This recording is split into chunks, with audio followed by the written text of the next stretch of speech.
Matthew here from MiniWarGaming.com, and this is another sit and talk. I've got lots and lots of pages of comments, only 9 pages this week, so I should be able to get through all of them. Last week it was 13, and just going to go through them all. I haven't actually read any of them. Actually, no, that's not true. I've glanced through them over the course of the week, but I don't remember any of them. And I always start with the oldest comments first, so if you are the first to post, or one of the first to post, at least in the first day or two, you're most likely to have your comment read, because if there are duplicate comments, then the first one is the one that gets read and the rest of them get ignored. Or if there's actually a week where I get so many comments that I can't get through them all, then then obviously the earlier ones get done first. Excuse me. So, quick warning, I'm always going to put this in the front of, or at the beginning of the video. There's a chance that the topic of religion will come up. It's just based on the questions. So if people ask questions about it, I will answer it. I don't go into a lot of detail just because I only have an hour and I want to cover all the questions, just like everything else. But of course, if you want to have more in-depth discussions with me, just send me an email, matthew@miniwargaming.com. If you are offended by any religious discussions whatsoever, then I strongly suggest you do not watch the sit and talk, because it's not that it's the main topic of conversation, it just comes up. So if you're the type of person who any mention of it makes you hate the person who's saying it and quit everything and quit life and all that, then this is really the only video series, the sit and talks, where it ever comes up with MiniWarGaming videos. So it's your choice. So if you go beyond this, be warned. And I have to say I am quite impressed. Everybody seems to be able to handle that quite well. It's just the occasional person that makes me have to put that topic out there. So let us get into the questions. Devon Madera says, noticed the new MiniWarGaming background. I really like it. I also noticed your opinion on Malifaux. If you really do feel that way, why is it that Rasputina for Malifaux is on your website? You must be referring to one of the new ads, because the background of MiniWarGaming changes, it rotates, and that's advertising. And one of the new advertisers is a painting service, and so we have a bunch of their models showing, just showcasing, and one of them is a model from Malifaux. Mind you, it's not one of the bad ones. So that's why. It's just because it's advertising the painting service, and he's just showing some of the models he's painted. So it's not like I'll never mention Malifaux or anything like that. It's just in general we won't be covering that game. So that is why.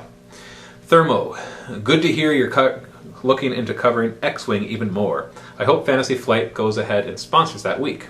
I hope so too. Interestingly, for all the great content available on MiniWarGaming.com, it has been watching your sit and talks that have encouraged me to become a Vault member. Oh, great. Thank you, Thermo. The way you communicate with the MiniWarGaming community is spot on, and I'd agree, the extra content is well worth it. I tried out the hobby to take my mind off my business and unwind, which has worked. Now I find even having your vids on in the background do the trick. Where do you see MiniWarGaming.com in 5 to 10 years' time? Is this a brand and structure you want to build to the point of franchising? MiniWarGaming US, UK, for example, with teams of content producers from across the globe, maybe even in different languages contributing to the vault? That's a good question. We see several paths that we'd like to take. That obviously is one of them, just kind of growing into a bigger content producing channel or network, whether it's franchising or not, doesn't really matter. It's the idea of just growing and having more content being produced, different languages perhaps. There's also the venues of going into actually miniature production, which is something that we still want to do. We really want to do, actually. Not just Dark Potential, but just in general, just becoming a miniature production company. Because we've built up a nice big audience. We're just about at 100,000 subscribers on YouTube. I think we're going to hit that this weekend, which is awesome. We're going to have a big celebration next week with Space Marine Week and our birthday celebration, and so we're going to have this big, huge 10 DVD giveaway with, it's like a ton of good stuff, and it's all about power armor and Space Marines and stuff. So, where do we see ourselves? Like I said, we have several ideas of where we want to head. One of them is more content production, but the other is, I'd say we're more likely to want to go into the miniature production side of things than to really grow this to a full-flung studio with like locations all over the world and that kind of stuff. And the reason being is that, well, there's a lot of fun in making your own miniature line, and also a lot of money too. And I know some people will be like, oh, that's greedy. Well, that's business. We got to go into the areas that are going to make money. And having your own product or service is what makes you the most money in any market. And then we have our own service, we have the Vault, but it'd be nice to have our own product as well, being well, I guess the vault is kind of more a product than a service, but you know what I mean. It's one type of product, but there's obviously the miniature production side of things. And because we have an existing audience, you see most of the miniature companies out there, the biggest thing that they're going to have to work against or struggle against is going from nothing to exposing themselves. And so they have to go to conventions, they have to work with media outlets and all that, which of course we'd want to do as well. But we have a huge advantage in starting with an audience. As you can see from our Indiegogo campaign from a couple of years ago, I had like nothing. It's like, yeah, I'm going to do a few models, and boom, I get $90,000. Like, that is a dedicated audience that clearly trusts us. And so we've grown since then. So I can only imagine what's going to happen with our next Kickstarter when we're actually ready to go ahead with full production of either Dark Potential or whatever it is that we end up doing first. Dark Potential definitely is something I want to keep doing. So I'd say that's more likely than becoming a huge content production company. Definitely want to grow in our content production from where we are now. How much? I don't know. We'll have to kind of balance it. How big will the vault get? How much money can we make from that? Because that really dictates how big we can grow. If we plateau at a certain point, then it's like, well, we can't get any more employees because revenues don't go up, so you can't increase your expenses. So yeah, so hopefully that answers your question.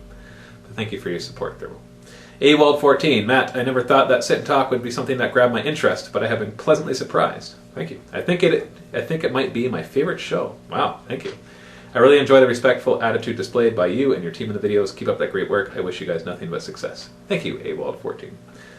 And then Thermal. And another question. Which Lord of the Rings army did you and Dave collect when you first got into The Hobbit?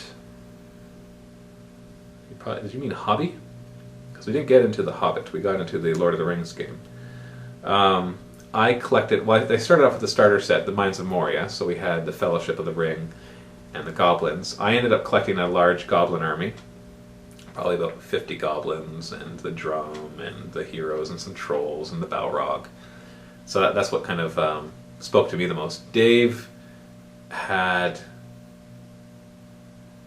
oh, I can't remember. Did he have a Gondor army or an elf army? I think he might have had the High Elves. Yeah, High Elf army. Like I don't remember. We kind of, with Lord of the Rings, it's a little more flexible. You're not really pigeonholed necessarily into one army. Like if you collect goblins, it's really easy to add on orcs or Uruk-hai. So I don't remember. I know model-wise, we had all sorts of stuff. We had Gondor, we had elves, we had Rohan, we had like a whole Riders of Rohan army. We had tons and tons of stuff. So, yeah. Hoping for some of those bat reps in the future as a strategy battle game player. Yeah, I hope so too, one day. And have you had the chance to try out the Hobbit rules or take a look at the models, etc.? Many thanks. Biotic Fit. I haven't had a chance to try out the rules. I read through the rule book and I liked the changes they made. And the models look fine. Like that's what got me into the hobby to begin with. I liked the Lord of the Rings stuff. So, and then you edit your next one meant the hobby. Okay, good. So it wasn't the Hobbit, it was hobby. So continuing Thermo's comment, agreed with AWald, been looking forward to your sit and talk all week, especially knowing you're actually going to sit down and answer every question. Also love the banter bat reps in the X-Wing, which is another opportunity to see your personal banter rather than voiceover style, which is for winners. Raw Gamers Z, or Raw Gamers. So I love your videos, don't stop what you're doing, and I personally prefer the banter battle report. I have watched a lot of them for tactics on armies, and recently I completed, sorry, I just chuckled a little bit there. I watched them for tactics, but that's fine. And recently I completed in a 40k doubles tournament. We took double Necrons, lost every game, but as a club, the Games Workshop from where I live won overall. This was a huge achievement for us as we were the smallest store, but there is another one coming up in February, so maybe our Tau and Salamanders will be able to win a game. We love what you're doing, keep up the great work. P.S. I respect your view on religion, even if I don't have the same beliefs myself. If people want to stop watching great quality content, then that's their loss. I agree. Davicus Prime. Hey Matt, I second your advice regarding burnout. Switching games or type of game for a while is a great way to restore the fun. So my advice last sit and talk was that, take a break, play another game, try out something else, because it can revitalize your interest in the hobby. I respect your feelings on Malifaux, but I've been finding the gameplay great fun. I looked at the gameplay and it does look like a lot of fun. I do find the fluff and less than modest female minis makes me uncomfortable, which has become another way I utilize green stuff. Modesty enhancement, trademarked. Thanks for these sit and talks. I love the insider info you share about the industry and how MiniWarGaming.com is doing. As a longtime member of the site, I've got an emotional attachment to you guys, and I'm glad to see the loss of the shop wasn't the end of MiniWarGaming. Me too. Loving all things X-Wing, thanks for that. And if y'all have any need for random voice work, shoot me a note. We might pretty soon. Captain Obvious. Matt, I know you didn't write it down because I'm a master psycher. Mwahaha. Not really. I just didn't see you pick up pen and paper in the video. I told you that. Nice secret. We know what's coming, but we don't at the same time. Nice twist. Can't wait for the MiniWarGaming Legion. For the Emperor, plus Gork and Bork. Dorn's Apothecary. Hi Matt, really enjoy all the work you guys put into your videos. I've been peripherally involved in miniature war games since the 2nd edition and 40k. Recently came back to, started painting some Fantasy Save Orcs.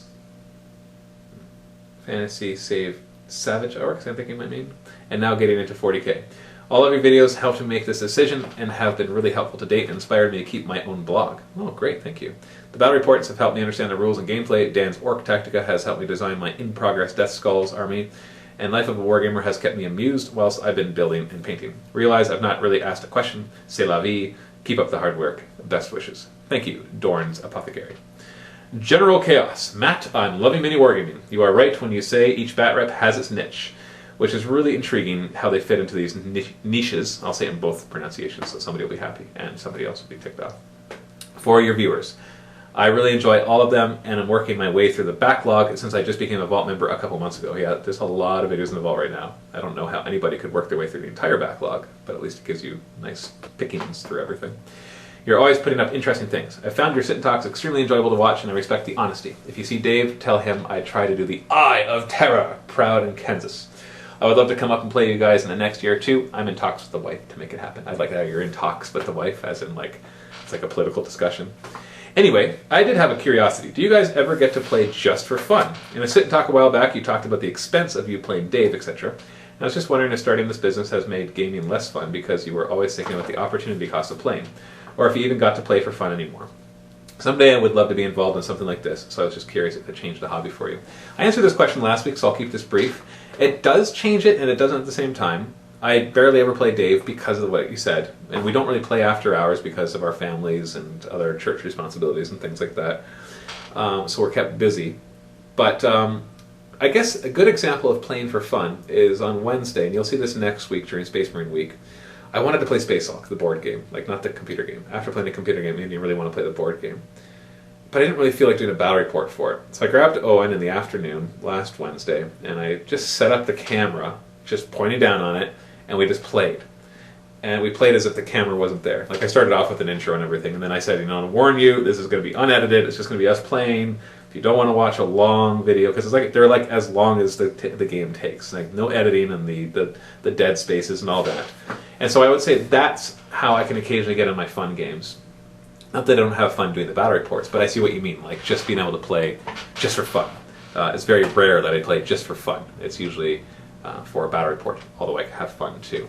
So that's what we did. So you'll see those, and you'll see kind of that's the idea that I would have. Like every once in a while, I'm like, I just feel like playing, but I don't feel like doing a battle report. So let's just set up the camera. So it's like it's an angle that you can see the whole board, but it's far away, and then there's no microphone, so you just kind of hear us through the camera mic. So if you want to watch it, you can. And I put that warning at the beginning. So that's kind of how I solved that problem. This guy Ducky. Hey Matt, what do you think about homebrew games or armies? I like to make my own factions for 40k just for myself and friends. I'm having trouble finding balance. Any suggestions besides don't do what GW does for balance? Balance is the hardest thing to achieve in any game. What do I think about homebrew games or armies? It sounds like fun. Growing up, I always did that kind of stuff. I would take a game that I played and I would modify it. Usually it would be very overpowered or unbalanced, but it was fun to do anyways. So yeah, go for it. But you won't find balance, and that's okay. Just have fun with it. Wolfblade, hi Matt. I know you said in your last sit and talk that you have taken a different direction as to how you make your bat reports as to before, but for some of us that doesn't mind watching the long bat reps, is it possible to get both? The reason why I ask is because you said that you could put the longer unedited out really fast. So would it be possible to get both bat rep types, voiceover and longer bat reps with normal interaction? In terms of bat reps, it could just be Beat the Cooler bat rep episode 130 long and short. I know there's always the matter of work time, but it was just a thought. Other than that, I just want to say thanks for all the awesome content you put out. Best regards from Denmark. Chair. You know, that's actually not a bad idea. Now, I want to clarify what that would mean. It wouldn't be a voiceover style and then the longer version is the banter style, because the banter style requires a certain type of camera work which would interfere with the other one. So what you would basically be asking us to do, which is totally doable by the way, is set up a camera, kind of just like what I mentioned for the Space Hulk thing, that just kind of captures the whole scene. Maybe a second camera to get a second shot of the table, because it's really easy to just toss those two together. And then just record and not do any editing to that. And then have that as a second unedited long version, uncut kind of thing. And we could do that. Now there's some difficulties with that. One is having the extra cameras, because right now every employee has one camera assigned to them. So now all of a sudden a battle report would require at least 2, possibly even 3, if you want to do that picture-in-picture thing with the full table plus the interactions of the players. So that's one major problem, to be honest, because we'd have to get a couple more cameras at least. And 2 would be, it wouldn't slow down editing time, but you still have to render the videos and upload them. That wouldn't be as big an issue. Not really. Depends what we do. Like, would we make them vault only because they're special, or would we make them not? If they're vault only, then that takes up more bandwidth and stuff. But if that's something that people really want, then it's worth it. So it's a good idea, and something I've kind of thought about before. And but I don't. We have to be careful not to interfere too much with the current process, so that we don't slow down. Because for the most part, people don't want the longer battle reports. The majority of people want the shorter edited ones. So we have to make sure that whatever we do, we don't slow down the production of those. But it is something that's been on my mind, so I am thinking about it, to be honest. So it's good that you put that comment out, because it makes me think about it more. Okay, Tao G-Man. Wow, you have a comment that takes up one entire page, pretty much. That's pretty awesome. So I might skim through it. Tao G-Man says, "Hey Matt, thanks for the reply to my comment last video. It was really cool for me to hear my thoughts in the voice of Matt. Haha. Also fun to see Owen's head pop around the corner at the same time. It's really awesome that Privateer Press are sending me models to showcase before the release date. I have been thinking of getting into War Machine and Hordes for a while now, and I've been looking at either Legion or Circle as a starting point, which makes it very convenient for me that the 2-player box set comes with both those armies. All I really lack is someone to play the game with." It's true.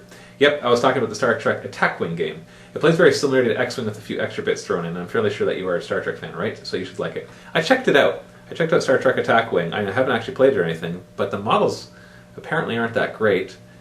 And I've read reviews on it, and a lot of people don't seem to like it. Like it's, I do want to check it out, but because I know they use the same maneuver dial kind of idea as X-Wing, which I'm not sure how well that translates over to Star Trek, because it's different than a dogfight. So I do want to check it out. Don't get me wrong, just not yet.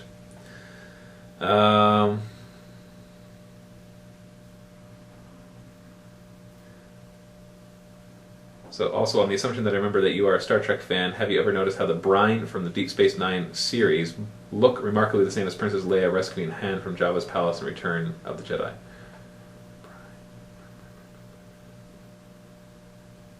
I don't know what you're referring to there.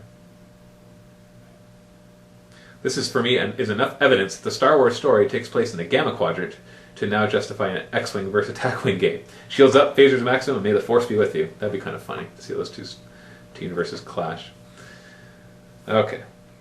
I think I'm going to skim through this. Yeah, okay. Thanks again, and remember, when life gives you lemons, blood for the blood god. Couldn't have said it better myself. Hands, 1128 dog. That's an awesome username. I love your Apocalypticon game and look forward to them each year. In fact, I am trying to find a way to get there to be able to play sometime. Your Apocalypticon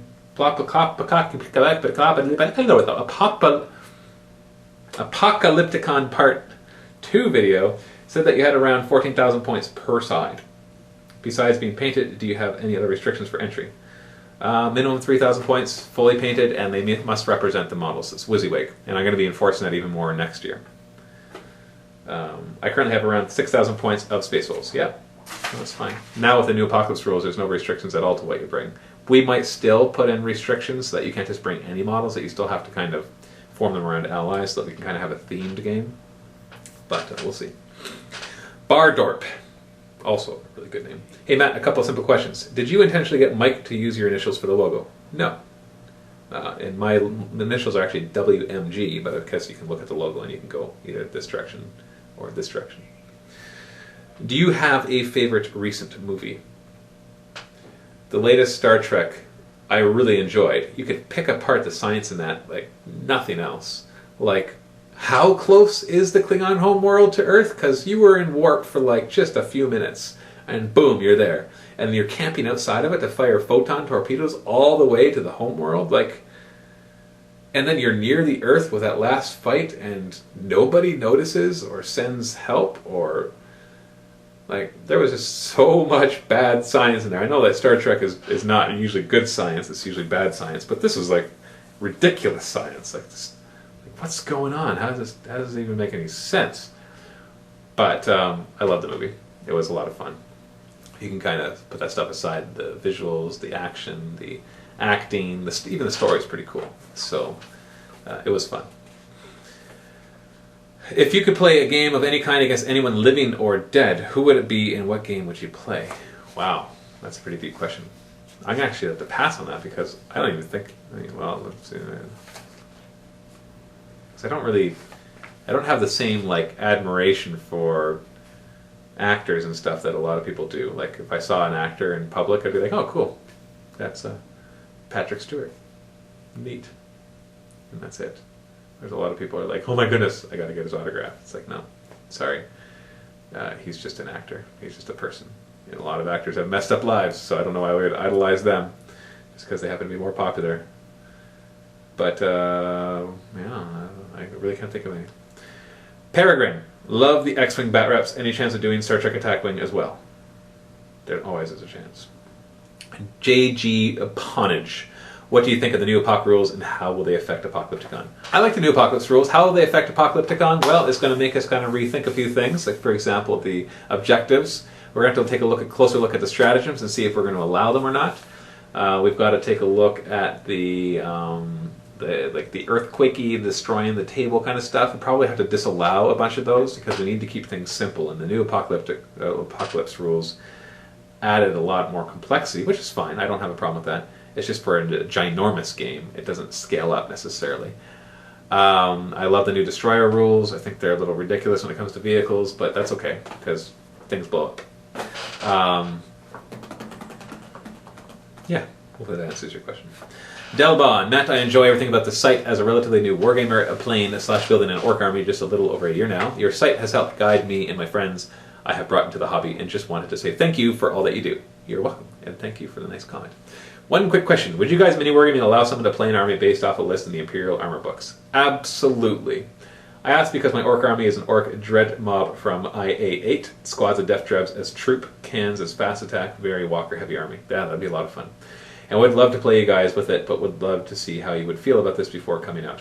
If you're not going to have any problems with fun extra stuff here. You bring Forge World models, you want to play a special army, yeah, we'll do anything. It's a lot of fun. Tyler6298. To quote the great and wise CGP Grey, I don't know what that is. The secret to success in online video is, quote, make videos people want to watch. I'm not trying to be glib here, but when asked this question, I see many YouTubers talk about the importance of upload schedules and managing your social media and collaborations, and my experience says that's completely backwards. If your videos aren't interesting, no one will care that you upload them regularly. And Twitter followers don't get you views. Views get you Twitter followers and people who want to collaborate with you. I know it's not very helpful advice, but it's the most truthful advice I can give. End quote. I take no credit for this, but it just feels inspiring. I couldn't agree more. That's not just for becoming a successful YouTuber, that's for a successful business in general. If you have a product and you're like, how do I get more people to buy this product, but the product is crap, then you can get more people to buy it through good marketing, but it's not going to take off like if it was a good product, because when it comes down to it, word of mouth is the most powerful marketing tool in any market, anywhere, any product. And it doesn't matter how technology changes, word of mouth is the most powerful. Technology just makes word of mouth even more powerful with social media and all that kind of stuff. And so when you look at it, and if you start off with a crappy product, you can fool people into buying it. Like when you sell a product, really people have no idea what the product's going to be like. Whether they'll buy it or not will be based off of your sales ability. Like when we give away free DVDs, we do a sales video to give those away.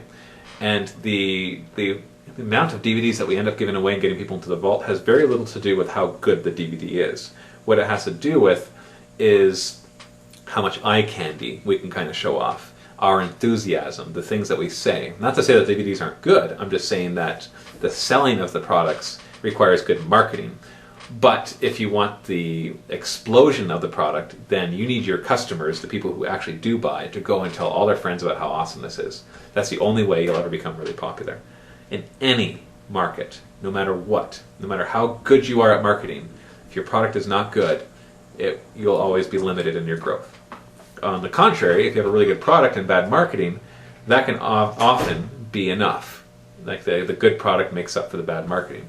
And YouTubers are a good example of that. Most of them are not good marketers. They just put up videos, and YouTube kind of, so once they're discovered by the general population, that kind of snowballs as YouTube's algorithms allow them to get more popular and show up in more feeds and all that kind of stuff. And then people like your content, so they share it with their friends on Facebook, and then it gets more popularity.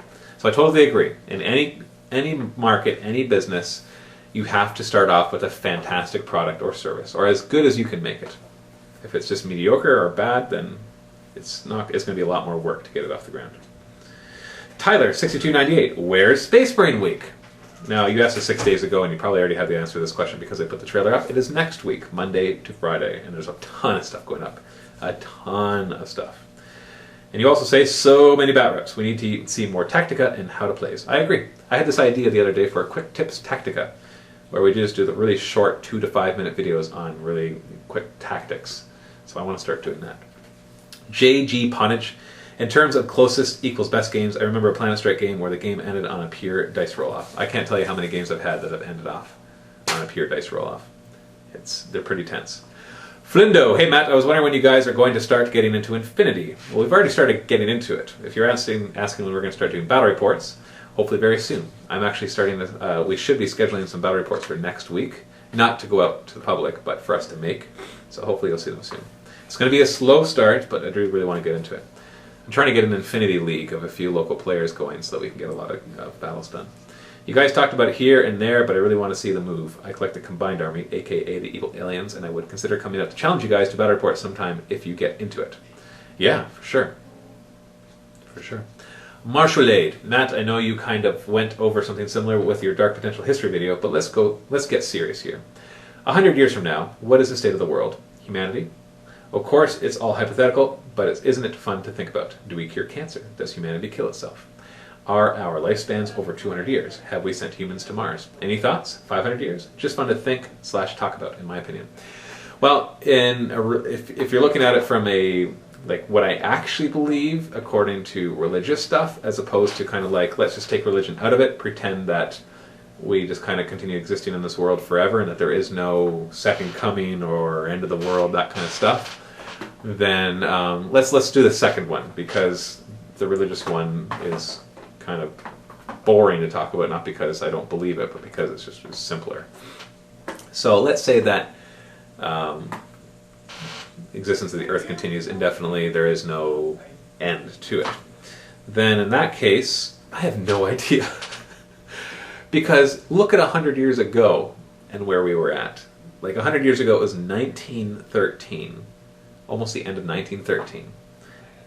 And technology looked like nothing like today. Cultures look similar. Clothing and fashion has changed a lot, but when you really look around, a lot of stuff is very influenced from back then.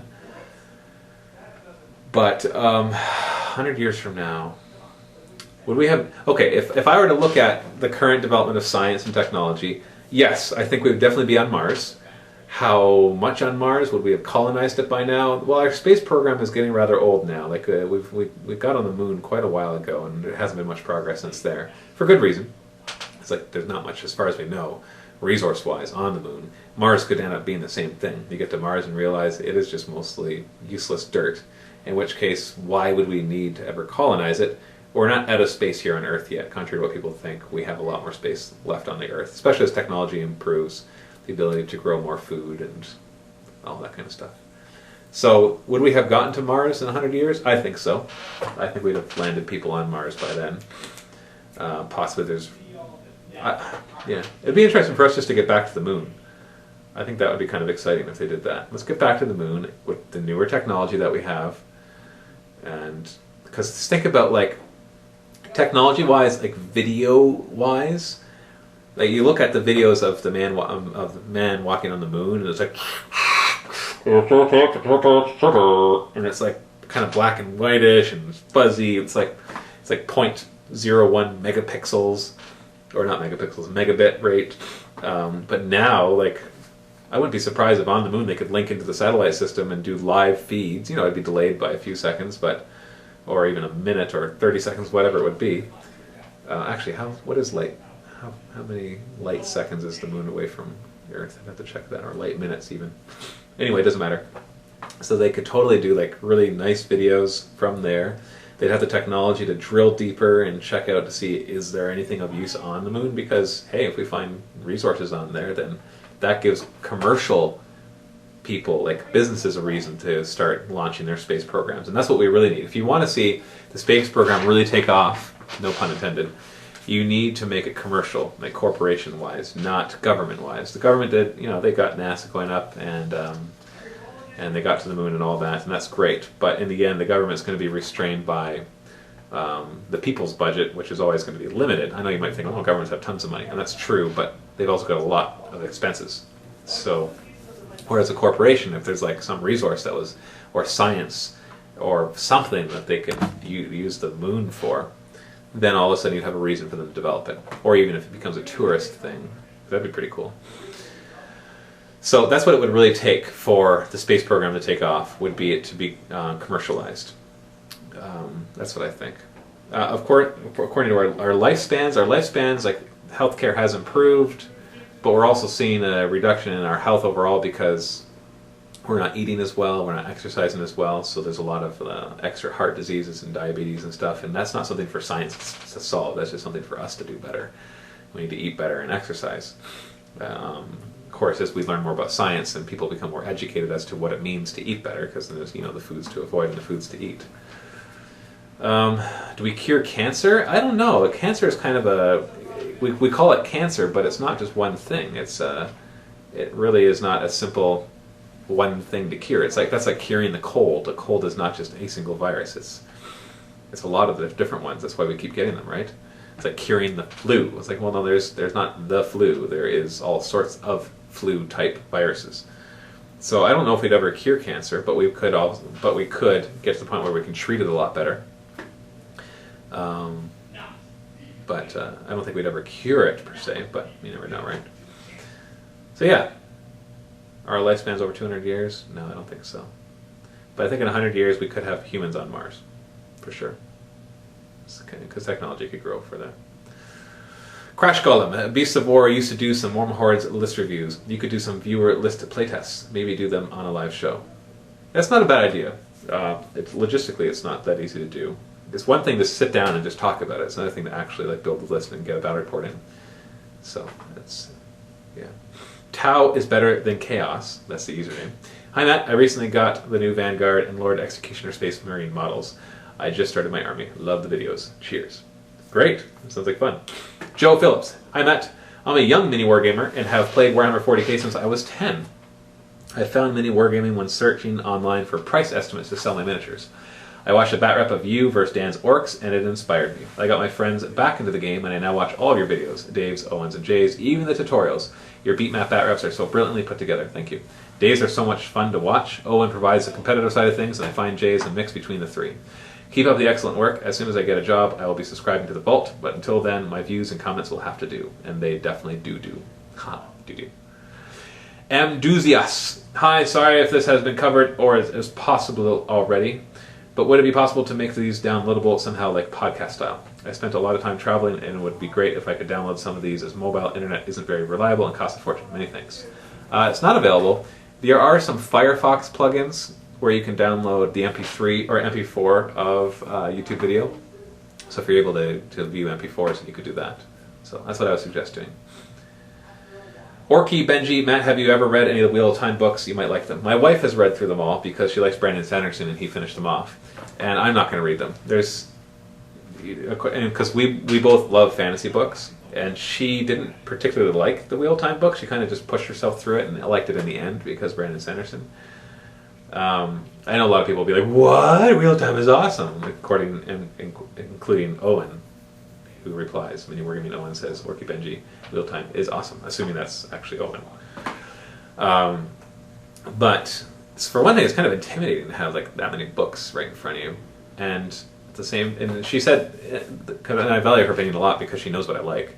That it takes a while to get into stuff, and I don't know. I'm just not going to.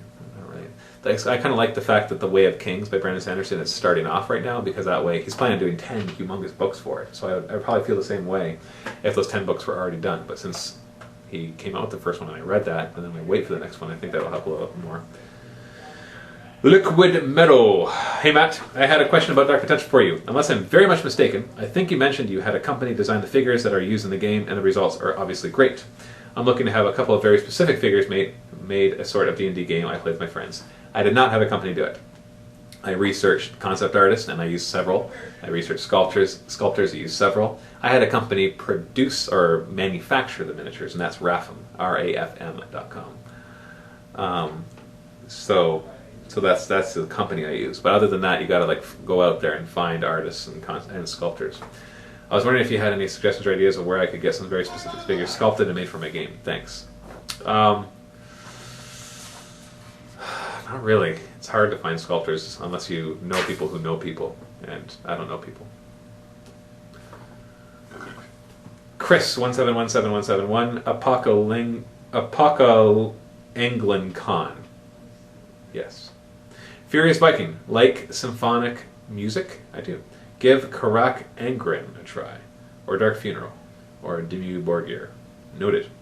Miso, Matt, have you heard of the War Machine World Team Championships? No.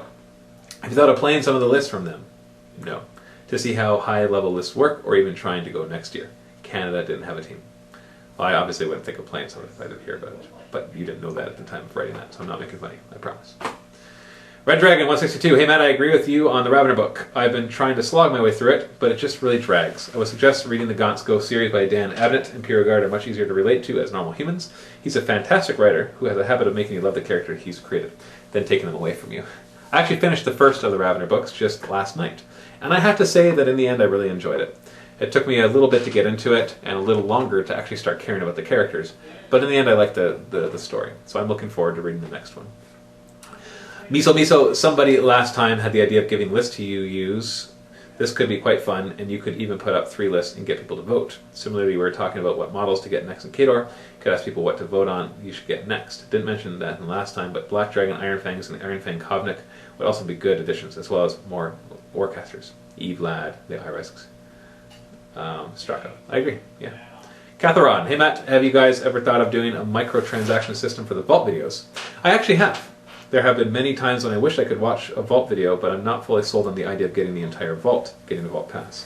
So if you guys allowed viewers to purchase the chance to watch one video in the Vault of their choosing after purchasing. Cheers, Catherine. That's actually a really good idea. I have thought of that in the past, but I'll admit I haven't thought about that recently. So we'd have to look at the number of videos we put out, divide that into the Vault membership cost, and then make it higher than that, because obviously otherwise why would you have a Vault membership? If it's cheaper just to buy them individually. That's a really good idea, and maybe even make it so that if you just bought one, you can apply that towards the cost of your membership. Kind of like how iTunes does that. You can buy an individual episode, and then if you decide you want the series, they actually take the cost of what you bought off of what it cost for the series, which I thought was really cool. It's really a really good way of doing it. That's an excellent idea. You might just have to do that. Glockzilla, hey Matt, great sit and talk. I was wondering if you could do a video review on the new Space Marine Codex, going through any new stuff and changes. Glad you asked, Glockzilla, because Owen and I did a 5-part review. Well, not of the new Space Marine Codex, but the new Space Marine stuff. 3 of the parts were on the Space Marine Codex, and 2 of them were on the new models. And we're going to be releasing that next week. It's 5 parts, 1 a day, Monday, Tuesday, Wednesday, Thursday, Friday, 2 of them in the Vault. So, yes, you will see that next week during Space Marine Week. Commissar Grant, sir, wow, this is a long comment. It takes up most of the page. Regarding ideas on moving forward to 40k, as that's my main game at the moment, why not do one or all of the following? 1. Campaigns. I agree, we should do that. 2. Why not use a multitude of gaming books out there, such as Cities of Death, Planet Strike, Battle Missions, Armageddon? I agree. 3. Make up your own themes. We create a battle called Ambush and Capture. I agree. And we actually have some ideas for that will be put into effect pretty soon. I also think it was mentioned already, but you could always double post some of your videos. You have some of the edited voiceover ones done, and also simply put up the raw videos in a crunch, or just because there's some awesome banter to keep up the good work. Yeah, we talked about that too. Pat Rat 123. Matt, I would simply love to see more tactical videos. They're incoming. I know Owen started to make a Tau Tactics series after the release of the new codex, but never finished. Other tactical videos on the other 40k armies and other games would be a good thing to post for your viewers that are new to miniature wargaming or just plain suck at it. This guy, meaning Pat Rat 123. Good idea. Stay tuned. Gin Tonic. Concerning grab weapons, it's actually pretty easy to spam grab weapons. After Games Workshop made an FAQ for the Space Marine Codex, you can now take grab guns for the command squad. So if you take a command squad with 5 grab guns, stick them on bikes, you have 15 shots a turn up to 18-inch range. Yeah. Basically, anything that's relentless is the way to go. Also, basic Marine bikers can take 2, and Sergeant can take a combi grab. So I feel the White Scars are one of the best chapter tactics to spam grab weapons. Owen would agree with you. That said, you should not forget to take some Meltas and Flamers in there too. Not sure if you should take Plasma anymore. Plasma still have a niche to fill. It would be like, if I were up against Terminators, I'd still want Plasma instead of Grav. That's not true. They get hot and they have less shots. I don't know. No, we'll see. We'll have to kind of see how the meta plays out. Thermo. I'm not sure how people requesting an even more polished standard of videos can seriously be happy with the idea of less content as a sacrifice. Finding myself refreshing MiniWarGaming constantly and being disappointed when a new vid isn't up. Well, you should know that we schedule all our videos for the day and they all kind of go up at the same time. So most likely, once you see the new ones for that day, there won't be any more. Most likely.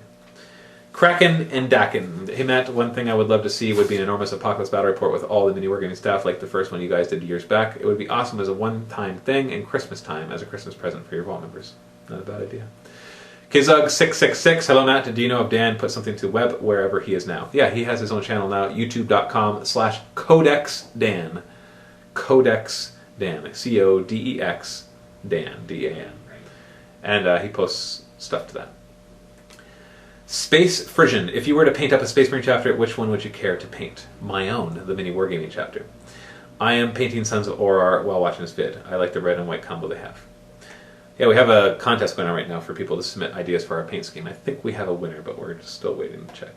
Lord Raptor, hi Matt, have you thought about doing a Necrons Tactica series similar to the Kids Tactica series for Tau? Yes. Also, I'm very surprised at your comment on the over-sexualization of the Malifaux minis. Surely a different paint job would fix the majority of the problem. That would fix it for the models I have, but we'd still be promoting a game that people would then go and check out and see that stuff. So that's really the issue that I have. Adri210, on the note of themed / different bat reps / missions, one that myself and others came up during the mini campaign was called a mission called Crumbling Earth. Basically, it was an objective-based game at 1,500 points with lots of terrain on the board. We used 8 to 10 objectives and scattered them about, all of which had to be completely inside the terrain. At the start of each player turn, we rolled a die for each piece of terrain that player occupied, and on its 1, it crumbled into the ground. Any models completely or partly inside the terrain piece had to make an initiative test, otherwise suffer a wound with no saves except in bombs allowed. Vehicles and walkers took an auto-penning hit at -1 on the chart, so it couldn't be wrecked, only damaged.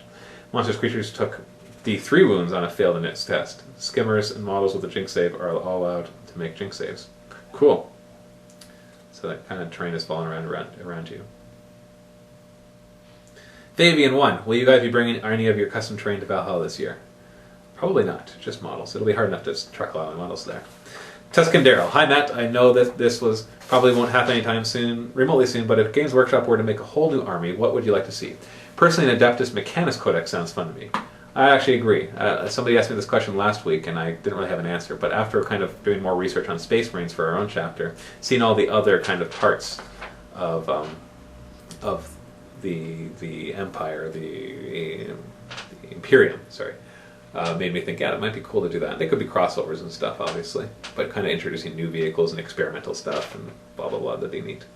Really, somebody put it forward, I think it might have been Owen, that talked about when it comes to the codexes, the reason that the Blood Angels, and it would be good for the Blood Angels and Dark Angels to be put into the regular Space Marine Codex, and we talked about this in our videos next week, is because if you really look at it, there's the 3 main parts of the Imperium. There's the Adeptus Astartes, the Space Marines, you've got the Imperium, and you've got the Inquisition. And so Grey Knights and the Witch Hunters with the Sisters of Battle, that kind of stuff, fit nice into the Imperium. Then you got the Space Marines, obviously, they had all the chapters there. So the Blood Angels, and that could be fit into there. And then you've got the Imperium. So I like the idea of merging all the Space Marine codexes. It's not going to happen, but I do like it. So an Adeptus Mechanicus codex would be would fit into that overall idea of just bringing in another one of those. Miguel77, I know previously you had said that you don't like historicals, but you should look at Flames of War. It is a great game which has rules that 40k really should adopt, especially concerning assaults, defensive fire, and pinning. I've heard that it's really good. I know Beast of War is covering it a lot right now. Not currently interested, but you never know, one day we might be. The Avenging Knee. I work in customer service, so many people feel that they are entitled to anything they ask for just because they ask for it. It gets old very fast. I'm very glad your personal blog is going so well. I love your battle reports, though I really wish you would do more Warhammer Fantasy. We're actually starting up a Warhammer Fantasy League, so you should see more Warhammer Fantasy battle reports. Shepherd of Fire. Hey Matt, you are awesome. That is all. Keep being awesome. Or else. Thank you, Shepherd of Fire, I think. Autark Ryan says, Stwiglets. Alright. And then he says, Matt, my name is Nick Gers. People make fun of my name, and I don't understand. Nick Gers. Knickers. That's a perfect final comment for this sit and talk. Only 45 minutes long, so that's great. I still haven't cleaned up the papers from my last 2 sit and talks. See? I'm thinking I'm just going to kind of leave them there, but we'll see. Anyways, this is Matthew from MiniWarGaming. Remember that if you want your comments answered, I forgot to say at the beginning of the video, and you need to actually make sure you're posting the comments on the MiniWarGaming website. If you're on YouTube right now, there'll be a link in the video description that you can go straight to that. Happy wargaming, and see you next week.